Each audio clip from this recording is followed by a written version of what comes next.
বাড়িতে বরকত রহমত না আসার 7টি কারণ। 1 নাম্বার কারণ হলো আপনার বাড়িতে বরকত রহমত কেন আসে না, আপনার ব্যবসা বাণিজ্যের মধ্যে বরকত রহমত কেন আসে না, আপনার চাকরির মধ্যে বরকত রহমত কেন আসে না, আপনি বিদেশ কেন যেতে পারেন না, আপনার সরকারি চাকরি কেন হচ্ছে না, এই বিষয়গুলোর উপরে মুহাদ্দিসিন কিরাম ব্যাখ্যা করেছেন। বাড়িতে বরকত রহমত না আসার 7টি কারণ। 1 নম্বর কারণ হলো কোন মানুষ যদি গাছের নিচে যদি প্রস্রাব করে, পায়খানা করে। 2 নম্বর হলো খাবার পানি রাতের বেলা ঢেকে না রাখে। নেবাক বলছেন খাবার পানি ঢেকে রাখতে হবে যেন পোকা মাকড় ময়লা আবর্জনা পানির মধ্যে প্রবেশ না করে, এই জন্য খাবার পানি ঢেকে রাখা না এবার সুন্নাত। বাড়িতে বরকত রহমত না আসার 7টি কারণ, তন্মধ্যে 3 নম্বর কারণ হলো মেহমান দেখে যারা বেচারা হয়, সন্তুষ্ট হয়, আত্মীয় স্বজন দেখে যারা বেচারা হয়। বাড়িতে যদি রহমত আসে, বাড়িতে যদি মেহমান আসে, নবী পাক বলেন তার বাড়িতে রহমত নাজিল হয়। সুবহানাল্লাহ। ইব্রাহিম আলাইহিস সালাম সারা জীবন মেহমানকে নিয়ে খানা খাওয়াইছেন। আল্লাহ পাক একবার পরীক্ষা করার জন্য ইব্রাহিম আলাইহিস সালাম তার খানা খাওয়ার টাইমে কোনো মেহমান জোগাড় হচ্ছে না, ওই মুহূর্তের মধ্যে তার মেহমান কোনো জোগাড় হচ্ছে না, তিনি চিন্তা বিভোর হয়ে গেলেন। ইব্রাহিম আলাইহিস সালাম আল্লাহর কাছে দোয়া করেন, হে আল্লাহ, আমি তো মেহমান যারা খানা খাই না, আমাকে মেহমানের ব্যবস্থা করে দাও। আল্লাহ বলতেছেন, দেখি ইব্রাহিম কি মেহমান ছাড়া কোনো খানা খায় কিনা। সকাল হয়ে যায়, সন্ধ্যা হয়ে যায়, পরদিন হয়ে যায়। তাফসীরে মুহাদ্দিসিন কিরাম ব্যাখ্যা করেছেন সারাদিন চলে যায়, মেহমান পায় না। তারপরের দিন দুপুরের দিনে খানা খাবেন। আল্লাহ পাক হযরত জিবরাইল আলাইহিস সালাম, হযরত মিকাইল আলাইহিস সালাম দুইজন ফেরেশতাকে দিয়ে বৃদ্ধ মুরব্বির বয়সে, বুজুর্গের বয়সে ইব্রাহিম আলাইহিস সালামের কাছে পাঠিয়ে দিলেন। ইব্রাহিম আলাইহিস সালামকে বললেন, হে আল্লাহর পয়গম্বর ইব্রাহিম, আমরা 3 দিন ধরে উপবাস হয়েছি, প্রচন্ড ক্ষুধা, আমাদেরকে যদি খানা খাইতে দিতেন খুশি হইতাম, আল্লাহর কাছে দোয়া করতাম। ইব্রাহিম আলাইহিস সালাম যখন ওই মেহমানদেরকে নিয়ে খানা খাইতে বসলেন, মেহমান দুইজন পরীক্ষা করার জন্য ইব্রাহিম পয়গম্বরকে বলেন, পয়গম্বর আপনি খাইলেও তো আমগর পেট ভরবো না, আমরা যে ক্ষুধার্ত হইছি, আপনি যে পরিমাণে খাবার আছে এই পরিমাণে খাবার আমগরই দরকার, অতএব এটা কিন্তু একটা পরীক্ষা কিন্তু মূলত। অতএব আপনি আমরা তো দুইজন মেহমান, আমাদের সাথে আপনি বসতে পারবেন না, আপনি যদি আমাদের সাথে বসেন খাবার শর্ট পড়তে পারে, টান পড়তে, আমাদের প্রচন্ড ক্ষুধা। আসলে কিন্তু এই কথাটা কিন্তু একটা পরীক্ষা ছিল মূলত। ইব্রাহিম আলাইহিস সালাম বলছেন, ইব্রাহিম বলছেন যে লা আদ্রি উনহু লা আদ্রি উনহু ইয়া কালাম, লা আদ্রি উনহু ইয়া কালাম, লা আদ্রি উনহু ইয়া কালাম। তোমার কথাটা আমার সন্দেহ লাগছে। সুবহানাল্লাহ। ইব্রাহিম পয়গম্বর গুলো আগে যা ঠিক আছে, কিন্তু পরে যে কথাটা কইছি আমাদের সন্দেহ লেগে গেছে। আমার এই খাবার শর্ট করবো কে? সুন্নত তরিকা খানা খামু, আল্লাহর খানা খামু, আল্লাহর নিয়ামত খামু, আল্লাহর নাম লয়ে খানা খামু। তোমরা দুইজন কইতেছো শর্ট পড়বে, আল্লাহ তো কইছে না শর্ট পড়বে। সুবহানাল্লাহ। তোমার প্রতি কিন্তু আমার সন্দেহ লাগছে। তোমরা সত্যি করে কও, তোমরা কারা? সত্যি করে কও। তোমাদের এই কথার উপরে কিন্তু তোমাদের কথা তোমরাই ধরা খাইছো। শর্ট পড়বে কেন? আল্লাহ তো কই নাই শর্ট পড়বে। এখন তো পরিচয় দিতে হবে। আল্লাহ পাক, আমি জিবরাইল, আমি হচ্ছি মিকাইল, আপনাকে পরীক্ষা করার জন্য আল্লাহ তাআলা আপনার কাছে পাঠাইছেন বলে। তারপরে ধরতে পারতাম না, আপনি কথার মধ্যে আপনারা ধরা খেয়ে গেছেন। আসলে কিন্তু সুন্নত তরিকা খানা খাইলে খানার মধ্যে শর্ট পড়ে না। যেমন যে তাবলিগ জামাতে দেখেন খানা কিন্তু তারা নিয়ত করে পাক করছে 15 জনের সাথী ভাই, 15 জন 20 জন, এই 15 জন 20 জন তাবলিগ জামাতের সাথীরা পাক করে। এখানে দেখেছি এই 15 জন 20 জন 25 জন খেয়ে ফেলায়, 10 জন অতিরিক্ত সাথী মেহমানরা খেয়ে ফেলায়। তার শেষ পর্যন্ত দেখেন ওই পাতিলের মধ্যে খানাগুলো সব করানি। বলেন সুবহানাল্লাহ। খানা বরকত। তাহলে বলতেছিলাম ভাই, 3 নাম্বার বাড়িতে বরকত রহমত না আসার 7টি কারণের মধ্যে 3 নম্বর কারণ হলো যারা মেহমান, বাড়িতে মেহমান দিকে যারা ভয় পায়, যাদের বাড়িতে মেহমান আসে, মেহমান থেকে যারা নারাজ হয়, অসন্তুষ্ট হয়, মেহমান থেকে যারা অসন্তুষ্ট নারাজ হয়, তাদের বাড়িতে আল্লাহর বরকত রহমত নাজিল হয় না।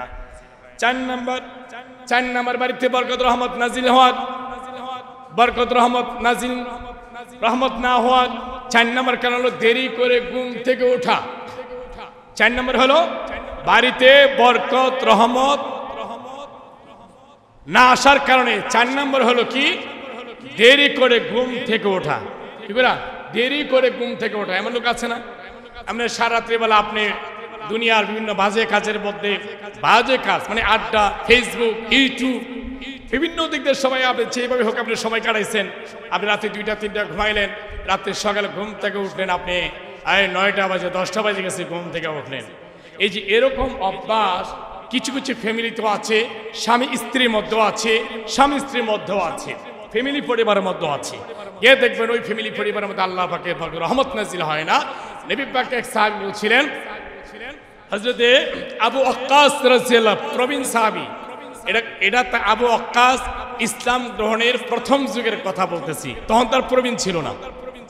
ইসলাম যুগের উনি ইসলাম গ্রহণের প্রথম সময়ের কথা বলতেছে। আব্দুল্লাহ ইবনে ওয়াক্কাস তখন প্রবীণ ছিলেন না, প্রবীণ হয়েছে পরে। জিজ্ঞেস করছি ইয়া রাসূলুল্লাহ, মানে আমাদের বাড়িতে বরকত রহমত নাজিল হচ্ছে না, রাসূল বলছে তোমার ফ্যামিলি পরিবার কখন ঘুম থেকে উঠে গেল? ইয়া রাসূলুল্লাহ, মানে তাদের দেশে ভাষায় বলছে যে মানে একটা সূর্যের কথা বলছে, মানে এই সূর্যটা যখন আমাদের কপাল বরাবর উঠে, মানে আমার সকাল থেকে সূর্যটা যখন আমি দাঁড়াইলে আপনি সূর্যটা যখন আপনার কপাল বরাবর যখন পড়ে, হাদিসের মধ্যে এটা আসছে কপাল বরাবর, মানে আপনি দাঁড়াইলে আপনার সূর্যটা যখন বোঝা যায় ঠিক আপনার কপাল বরাবর সূর্যটা উঠে আছে। অতএব মানে যেটা ওই যে 8টা 9টা 10টা এইটাই রাসূল বলছে যে সর্বনাশ, তোমার বাড়িতে যদি আল্লাহ তাআলা কিয়ামত পর্যন্ত হায়াত দেয় বরকত রহমত নাজিল হবে না, এই কারণে তোমরা দেরি করে ঘুম থেকে ওঠো। আব্দুল্লাহ ইবনে ওয়াক্কাস রাদিয়াল্লাহু বলছি, ইয়া রাসূলুল্লাহ, আজকের পর থেকে ইনশাআল্লাহ ইনশাআল্লাহ ইনশাআল্লাহ আর কখনো আমরা দেরি করে ঘুম থেকে উঠবো না। তাহলে 4 নম্বর পাইলেন বাড়িতে বরকত রহমত না আসার 7টি কারণ। আমাদের 4 নম্বর কারণ হলো কি যে আপনার দেরি করে ঘুম থেকে উঠা।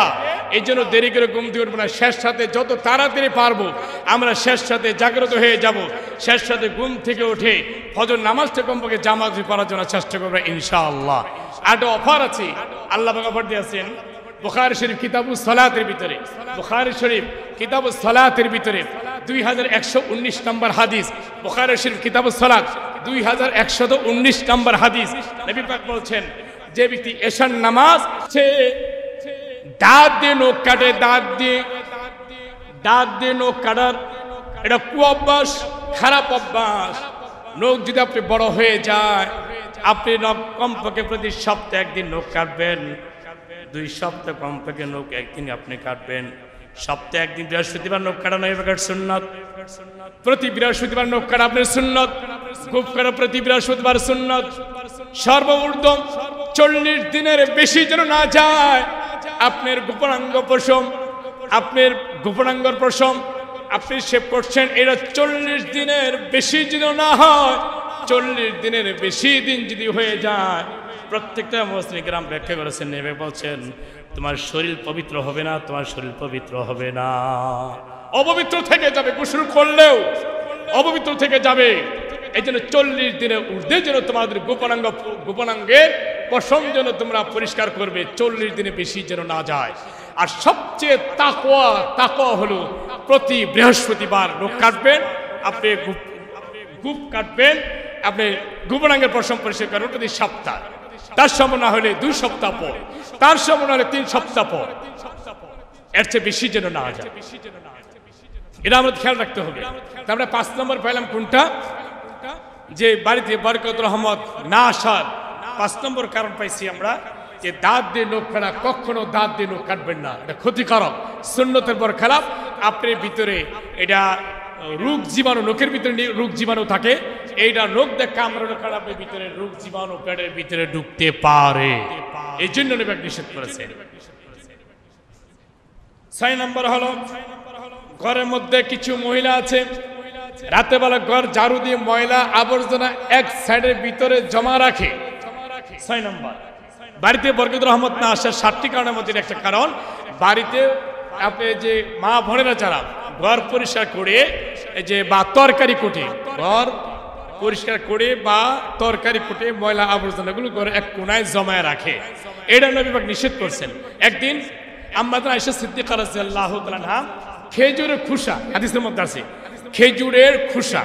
এখন তো আমরা খেজুরের খোসা পাই না, খেজুরের খোসা কোনটা কয়? খেজুরের বিচির আগে আমরা খেজুর খাওয়ার আগে কিছু অতিরিক্ত যে বটা থাকে, খেজুরের বটার মধ্যে কিছু অতিরিক্ত কিছু ছাল থাকে, খেজুর উপরে কিছু একটা আবর্জনা থাকে, এটাকে খোসা। আমাদের আয়েশা সিদ্দিকা রাদিয়াল্লাহু তাআলা ওই খেজুরের খোসাগুলো একসাথে জমা করে রাখছেন। এতে আমার নবী পাক দেখে খুব রাগান্বিত হইলেন। জিবরাইল আলাইহিস সালাতু ওয়াস সালাম এসে নবীকে বলছেন, ইয়া রাসূলুল্লাহ, আজকে রাতে আল্লাহর তরফ থেকে আপনার বাড়িতে রহমত নাজিল হচ্ছেন না, আপনার বাড়িতে রহমত নাজিল হইতেছে না। নবী মসজিদে নববীতে ছিলেন, দৌড়ে গেলেন তাড়াতাড়ি আমাদের আয়েশা সিদ্দিকার ঘরে। হে আম্মা, জিজ্ঞেস করেন, হে আয়েশা, আমার ঘরে রহমত নাজিল হইতেছে না, তার কারণ কি? পরে বলছে যে আমি কিছু খেজুরের খোসা একসাথে জমা করে রাখছি। পরে বলছে তাড়াতাড়ি ঘর থেকে বের করো। তারা বোঝা গেল আমরা 7 নম্বর পাইলাম যে 6 নম্বর ঘরের ভিতরে ময়লা আবর্জনা আমরা জমে যেন না রাখা হয়। আর জমে রাখার কারণ হলো এরা বরকত রহমত না আসার করে 7টির মধ্যে 6 নম্বর কারণ। 7 নম্বর কারণ হলো যে কাজের শুরুতে বিসমিল্লাহ না বলা। কাজের শুরুতে বিসমিল্লাহ না বলা। যে কোনো কাজ করবেন বিসমিল্লাহির রহমানির রহিম। কাজ করলেন, আপনি ওজন করলেন, কোনো কিছু মেপে দিলেন কাউকে, বিসমিল্লাহির রহমানির রহিম বলেন। খানার শুরুতে বিসমিল্লাহির রহমানির রহিম। গোসল করতেছেন বিসমিল্লাহির রহমানির রহিম। ওযু করতেছেন শুরুতে বিসমিল্লাহির রহমানির রহিম। কাউকে কোনো একটা কিছু দিচ্ছেন বিসমিল্লাহির রহমানির রহিম। এই হালাল শরীয়তের ভালো কাজগুলো শুরুতে বিসমিল্লাহির রহমানির রহিম বলবেন। এই কাজের শুরুতে বিসমিল্লাহির রহমানির রহিম না বলার কারণে এই 7টি বাড়িতে বরকত রহমত না আসার 7টি কারণের মধ্যে এই একটা কারণ। আমি একবারে সিরিয়ালের সংক্ষেপ বলছি। বাড়িতে বরকত না আসার 7টি কারণ। 1 নম্বর হলো গাছের নিচে প্রস্রাব করা। 2 নম্বর রাতের বেলা খাবার পানি ঢেকে না রাখা। 3 নম্বর মেহমান দেখে নারাজ হওয়া। 4 নম্বর দেরি করে ঘুম থেকে ওঠা। 5 নম্বর দাঁত দিয়ে কামড়ে নখ কাটা। 6 নম্বর ঘরের মধ্যে ময়লা আবর্জনা জমে করে রাখা। 7 নম্বর কাজের শুরুতে বিসমিল্লাহ না বলা। এই 7টি কারণে আপনি বাড়িতে বরকত রহমত আসে না। আসুন না আজকের আলোচনা গুরুত্বপূর্ণ একটা সুন্নতের উপরে যে আমরা আলোচনা করলাম, এই কথাগুলির উপর আল্লাহ তাআলা আমাদের সকলকেই আমল করার তৌফিক দান করুন। আমিন বলেন আমিন। বুখারী শরীফের 3231 নম্বর হাদিস। বুখারী শরীফের 3231 নম্বর হাদিস। এখানে মুহাদ্দিসিন কিরাম, বিশ্ববিখ্যাত মুহাদ্দিস আল্লামা জালালউদ্দিন সৈয়দী রাহমাতুল্লাহি আলাইহি তিনি ব্যাখ্যা করেছেন তাফসীরুল বায়ান, তাফসীরুল রুহুল মাআনির মধ্যে ব্যাখ্যা করেছেন। এখানে বলেছেন প্রত্যেকটা জায়গা আপনি দোকানের মধ্যে কেন বরকত রহমত পান না, আপনার বাড়িতে বরকত রহমত আসে না, কেন আসে না, এই বিষয়গুলো মুহাদ্দিসিন কিরাম, মুফাসসিরিন কিরাম ব্যাখ্যা করেছেন। আমার নবী পাক বলছেন, সাহাবে কিরাম লক্ষ্য করে শুনো, 7টি কারণে বাড়িতে বরকত রহমত আসে না। 7টি কারণে, 7টি কারণে তোমার বাড়িতে রহমত নাজিল হয় না, বরকত নাজিল হয় না। নবী পাকের একজন সাহাবী হযরতে আবু বারারা রাদিয়াল্লাহু তাআলা তিনি নবী পাককে জিজ্ঞাসা করলেন, আবু দাউদ শরীফের হাদিস 4951 নম্বর হাদিস। আবু দাউদ শরীফের 4951 নম্বর হাদিস। সিয়াসাত কিতাবের হাদিস বললাম, সেখানে আবু বারারা রাদিয়াল্লাহু তাআলা আমার প্রিয় নবীকে জিজ্ঞেস করলেন, ইয়া রাসূলুল্লাহ, ইয়া হাবিবাল্লাহ, আমি তো জীবের ব্যবসা করি। জীব মানে ভেড়া, দুম্বা, উট এগুলো আমি কিনি আর বিক্রি করি। আমি ক্রয় করি এবং বিক্রি করি, ক্রয় করি এবং বিক্রি করি। আবু বারারা রাদিয়াল্লাহু তাআলা নবীকে বললেন, ইয়া রাসূলুল্লাহ, ইয়া হাবিবাল্লাহ, আমি যে জীবের ব্যবসা করি, আমি ফলের ব্যবসা করি, বিভিন্ন ব্যবসা বাণিজ্য আমি করি, কিন্তু এত ব্যবসা বাণিজ্য করার পরেও আমার বাড়িতে কেন জানি বরকত রহমত আসে না। নবী পাক বললেন, হে আবু বারারা, 60টি কারণে আমার উম্মতের বাড়িতে বরকত রহমত আসে না। 60টি কারণে। 1 নাম্বার কারণ হলো যারা গাছের নিচে যারা প্রস্রাব করা, যাদের অভ্যাস আছে। 1 নাম্বার মনোযোগ সহকারে শুনবেন। আপনার বাড়িতে আপনার ব্যবসা বাণিজ্য, আপনার দোকানপাটে, মাছের খামারে, মাছের ফিশারিতে, বিভিন্ন রকমের গরু মহিষ উটের খামারে কেন বরকত রহমত আসে না? এটার জন্য মুহাদ্দিসিন কেরাম বুখারী এবং আবু দাউদ শরীফ থেকে 2টি হাদিস বললাম, আর অনেক হাদিস আছে সুনান ইবনে মাজার মধ্যে এসেছে। বাড়িতে বরকত রহমত না আসার 7টি কারণ। 1 নাম্বার কারণ হলো যারা গাছের নিচে যারা প্রস্রাব করে। কিসের নিচে? গাছের নিচে যারা প্রস্রাব করে। গাছের নিচে প্রস্রাব করা নিষেধ। মাসআলাত আছে, 10 জায়গা ইস্তেঞ্জা করা নিষেধ। মানুষ চলাচলের রাস্তায়, ছায়াদার ফলদার গাছের নিচে, অজু ও গোসলের স্থানে, ঘরের ভিতরে, গুরুস্থানে, দাঁড়ায় বা হাঁটিয়া, বিনা অজুরে পানিতে দাঁড়াইয়া বা হাঁটিয়া, দাঁড়াইয়া যারা প্রস্রাব করে আসেন এরকম। গর্তের ভিতরে, মানে গর্তের ভিতরে, মানে যে আপনি মাটিতে প্রস্রাব করলেন, একটা গর্ত, এই দূরে গর্ত আছে, এখানে যদি আপনি প্রস্রাব করেন ভিতর সাপ থাকতে পারে।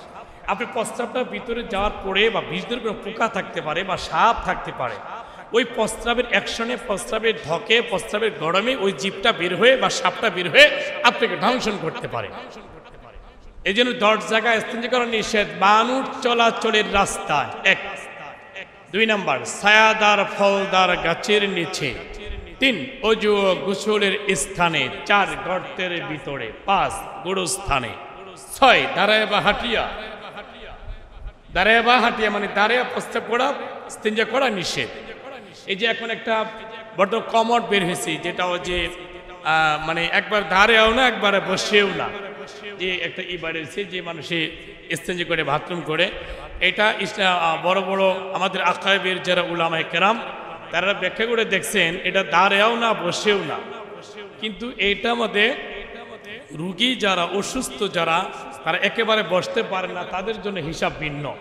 হ্যাঁ, তারা বসে সেখানে ইস্তেঞ্জা করতে পারেন। যারা সবল সুস্থ যারা আছি আমরা, ওই কমোডের ভিতরে ওইভাবে, মানে কমোড মানে পুরো চেয়ারের মতো উঁচু আর কি, মূলত ওটাকে ঠিক চেয়ারের মতো বললেই চলে। এই কমোডে বাথরুম করা 100% সুন্নতের বরখেলাপ। 100% সুন্নতের বরখেলাপ।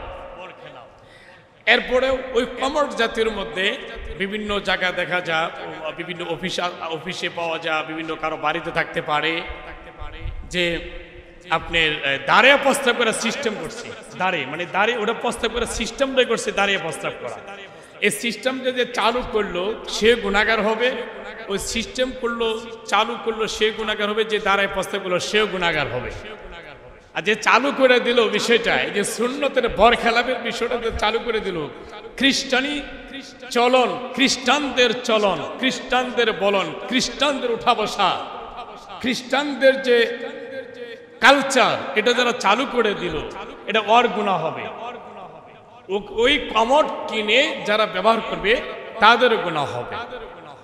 তাহলে 10 জায়গায় মানুষ ইস্তেঞ্জা করা কিন্তু নিষেধ।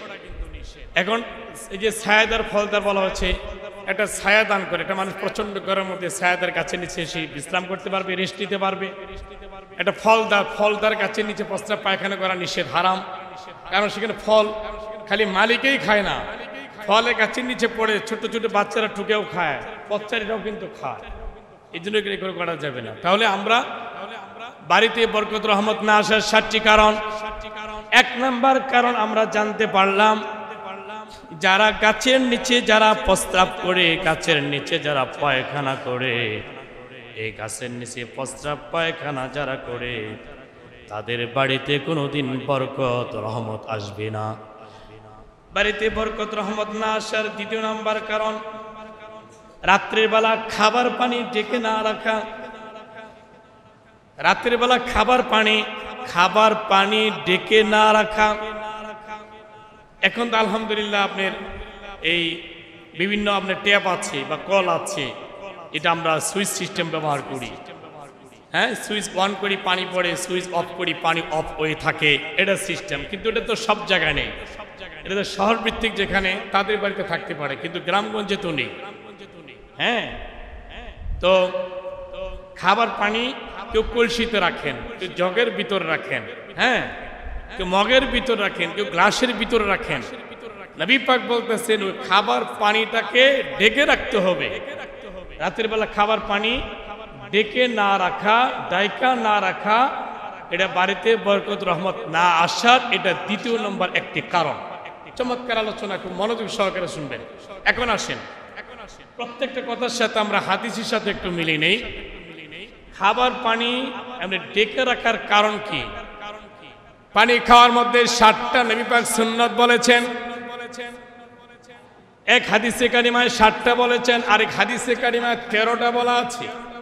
17টা পর্যন্ত আমরা সিয়াসাত তার কিতাবের মধ্যে আমরা 17টা বিষয় পড়েছি পানি খাওয়ার সুন্নাত। পানি যখন আপনি খাবেন, 1 নম্বরে হলো আপনি পানিটা আপনি ডান হাতে আপনি নিতে হবে। 1 নম্বর ডান হাতে পানি নেবেন। 2 নম্বর আপনি যখন পানি পান করবেন আপনি বসে পান করবেন। 2, 3 নম্বর পানির পাত্রটাকে দেখবেন এর ভিতরে কোনো পোকামাকড় আছে কিনা, ময়লা আছে কিনা, পানিটা পরিষ্কার আছে কিনা। 3 নম্বর 4 নম্বর হলো পানি খাওয়ার শুরুতে আপনি পড়বেন আসাকাহুম রাব্বুহুম শারাবান তাহুরা। আমার সঙ্গে পড়েন ওয়াসাকাহুম রাব্বুহুম শারাবান তাহুরা। এই পানি পান করার দোয়া যদি আপনি জানা না থাকে, কমপক্ষে বিসমিল্লাহির রহমানির রহিম পড়বেন। পানির পাত্র, গ্লাস, মগ বা এটা হাতে নিয়ে বা পানির গ্লাস, আপনি বোতল যে পানি খাচ্ছেন, কিন্তু খিদার মধ্যে আসছে বোতল দিয়ে পানি খাওয়া কিন্তু সুন্নতের বড় খেলাফ। বোতল দিয়ে পানি খাওয়া কিন্তু সুন্নতের বড় খেলাফ। মানে পেয়ালা দিয়ে পানি খাওয়া সুন্নত, গ্লাসে করে পানি খাওয়া সুন্নত। জগে খেতে পারে, যেটা পানি স্পষ্ট দেখা যায় উপর দিক থেকে। পানি খাওয়ার মুখ থাকতে হবে বড়, পানি পাত্রের মুখ থাকতে হবে বড়। বোতলের পানি খাওয়ার মুখ তো ছোট, এই জন্যই সুন্নতের বড় খেলাফ। ভাঙিয়ে দিলাম, বোতল দিয়ে পানি খাওয়া সুন্নতের বড় খেলাফ। কারণ হলো নবী পাক বলছেন যে পাত্র দিয়ে পানি খাইবা ওই পাত্র মুখটা থাকতে হবে বড়। কারণ যে এই পানি পাত্রের মধ্যে একটা পোকা মাকড় ময়লা আবর্জনা পড়ে থাকলে, চুল পড়ে থাকলে যে তুমি স্পষ্ট যেন তুমি দেখতে পাও, এই জন্যই বড় মুখলা পাত্র দিয়ে পানি খাওয়া নবীর সুন্নত। আমরা পানি খাওয়ার সুন্নত কি বলছিলাম? 7 টাকার বলতেছিলাম। তোর মধ্যে পানি খাওয়ার সময় আপনি ডান হাতে নিয়ে খেতে হবে, বসে পানি পান করবেন।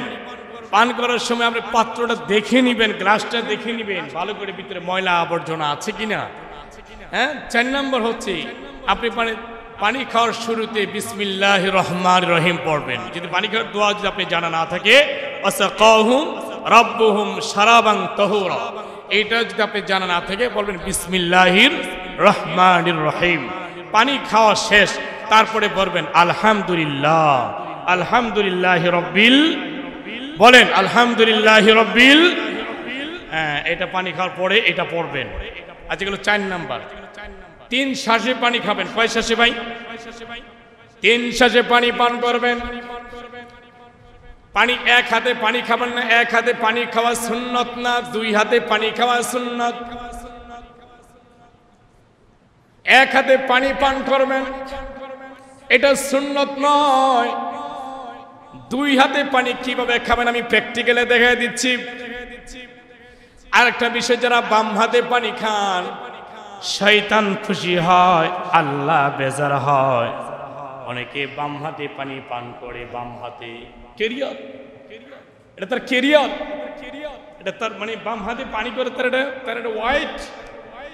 নবী পাকের সুন্নত যেখানে বরখেলাপ হয় সেখানে তুমি একটা দেশের প্রেসিডেন্ট থাকতে পারো, তুমি পৃথিবীর যত বড় তুমি মানে ধাম্বিকতা থাকো না কেন, নবী পাকের সুন্নতের উপরে কোনো মানুষ বড় হতে পারে না। এই জন্য নবী পাক পানি পান করবেন, দুই হাতে পানি পান করবেন। কিভাবে? এখন হুজুর খানা খাইতেছি, কিভাবে দুই হাতে পানি পান করবো? ডান হাতে কি গ্লাস ধরা যাবে কিনা? হ্যাঁ, বাম হাতে গ্লাস ধরবেন, বাম হাতে গ্লাস ধরবেন। ডান হাতের এই কবজার ভিতরে মাসলা মধ্যে ফতোয়া শামী ফতোয়া আলমগীরের মধ্যে ব্যাখ্যা করেছেন ইমাম শামী রহমাতুল্লাহ আলাইহি, তিনি ব্যাখ্যা করেছেন নবী পাক সুন্নতের মধ্যে বুখারী শরীফ কিতাবুস সুন্নাহ, বুখারী শরীফ কিতাবুস সুন্নাহ 2823 নম্বর হাদিস, বুখারী শরীফ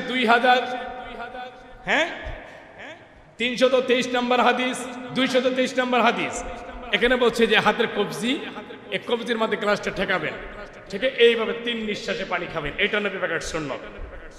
আর এইটাও যদি না হয়, এই যে আঙ্গুলটা আছে, গ্লাস বাম হাতে ধরলেন, ডান হাতে এটা আঙ্গুলটা ইশারা দিয়ে বা হাতের ইশারা দিয়ে এইভাবে পানি পান করবেন। মানে বোঝা যায় যেন আপনি দুই হাতে পানি পান করছেন বা ডান হাতে আপনি হেল্প নিচ্ছেন, ডান হাতের সাহায্য নিচ্ছেন। আর শুধু ডান হাত যদি আপনি টাচ না করে গ্লাসে, শুধু বাম হাতে যদি আপনি পানি পান করেন, এটা সুন্নতের বড় খেলা। তাহলে আমরা পাইলাম পানি পান করার মধ্যে 60টি সুন্নতের মধ্যে একটা, মানে 3 নিঃশ্বাসে পানি পান করবেন। 3 নিঃশ্বাসে, 1 ডুব খাইলেন, দ্বিতীয় ডুব খাইলেন, তৃতীয় ডুব খাইলেন, তারপর আপনি বেশি অবস্থায় খাবেন। এইটা মধ্যে আসেন, বিজ্ঞানীরা রিসার্চ করে দেখছে, যারা ডাক্তার যারা ডাক্তার বিজ্ঞানিক রিসার্চ করে দেখছে, আমেরিকার ক্রিনশট, একটা খ্রিস্টান নাম ক্রিনশট ডক্টর, আমেরিকার বিশ্ব বিখ্যাত ডাক্তার ক্রিনশট, তিনি ব্যাখ্যা করে দেখছেন আব্দুল্লাহর বেটা মোহাম্মদ কেন কেন কেন 3 নিঃশ্বাসে পানি পান করার জন্য তিনি হুকুম করলেন। এটা আমরা রিসার্চ করি। ক্রিনশট খ্রিস্টান, আমেরিকার সবচেয়ে বড় ডাক্তার, তিনি রিসার্চ করে দেখলেন একজন মানুষ পানি পিপাস অবস্থায় তাড়াতাড়ি যখন পানি পান করে 3 নিঃশ্বাসে পানি পান করে না, কিন্তু তাড়াতাড়ি 1 নিঃশ্বাসে ঢক ঢক ঢক ঢক ঢক ঢক করে পানি পান করা শুরু করে। যখন নাকি 1 নিঃশ্বাসে যখন পানি পিপাসা হোক আর এমনি হোক, 1 নিঃশ্বাসে যখন পানি পান করে, ওই পানিটা তার গলার মধ্যে আটকে যাওয়ার 80% সম্ভাবনা রয়েছে। এই জন্য আমার নবী পাক বলছেন 3 নিঃশ্বাসে পানি যেন আপনি পান করবেন, কোনোদিন গলার ভিতরে আপনি পানি আটকে থাকার সম্ভাবনা থাকবে না। তাহলে আমরা পাইলাম পানি পান করার 60টি সুন্নতের মধ্যে 4 নম্বর হলো আপনি 3 নিঃশ্বাসে পানি পান করবেন। 4 নম্বর, আপনি 5 নম্বর হলো বসে বসে পানি পান করবেন, দাঁড়াইয়া না, বসে বসে পান করবেন।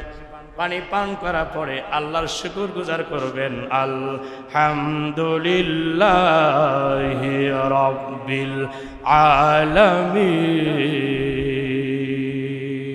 আল্লাহু আকবার। এই বাগের প্রত্যেকটা সুন্নতের সঙ্গে কত বড় সুসম্পর্ক দেখেন। বিজ্ঞানিকের সাথে বিজ্ঞানিক এবং নবীর সুন্নত হলো আগে, বিজ্ঞানিক পরে। নবীর সুন্নতের আমল করেছেন, রিসার্চ করে তিনি সুন্নত আবির্ভাব করেছেন, সুন্নতের কথা বলেছেন। এই জন্য বিজ্ঞান হলো, অনেকে একটা কথা বলে থাকে, বলে এই কথাটা বিজ্ঞানের সাথে মিল আছে, বলে বিজ্ঞানের সাথে মিল আছে। এই কথাটা বলা আর সাথে সাথে তার কবিরা গুনাহ হয়ে যাওয়া। বিজ্ঞানের সাথে মিল আছে, বিজ্ঞানের সাথে মিল আছে। এই শালা আহম্মক তুমি বুঝলা না, বিজ্ঞানের সাথে মিল থাকে কেমনে? এটা নবীর সুন্নতের সাথে মিল আছে বেটা, তুমি না এইটা না বলবা। বিজ্ঞানকে আগে আসছে না নবীর সুন্নত আগে আসছে? কি ভাই কথা বুঝলেন কিনা? আমরা কিন্তু এই কথাটা বলি, এটা বিজ্ঞানের সাথে মিল আছে গো। কে বিজ্ঞানকে আগে না নবীর সুন্নত আগে? আপনি বলবেন এই বিজ্ঞানের রিসার্চ, বিজ্ঞানের এই ধারণাটা, এটা আমাদের নবী পাকের সুন্নতের সাথে মিল আছে, এমনি বলবেন। বিজ্ঞানের সাথে মিল আছে এটা কইলে তাহলে নবীর সুন্নত হয়ে গেল ছোট খাটো, বিজ্ঞান হয়ে গেল বড়। নবীর সমস্ত আমল, সমস্ত বৈজ্ঞানিক রিসার্চ হচ্ছে আমাদের নবী পাকের সুন্নত কি রিসার্চ করে তারপরে হলো বিজ্ঞান। বিজ্ঞান আগে নয়, বিজ্ঞান হলে পড়ে। এই কোরআন হলো একটা বিজ্ঞান, এই কোরআন কি রিসার্চ করে বিজ্ঞান হয়েছে, এটা মনে রাখবেন। তাহলে আমরা বলতেছিলাম আলোচনা শুরুতে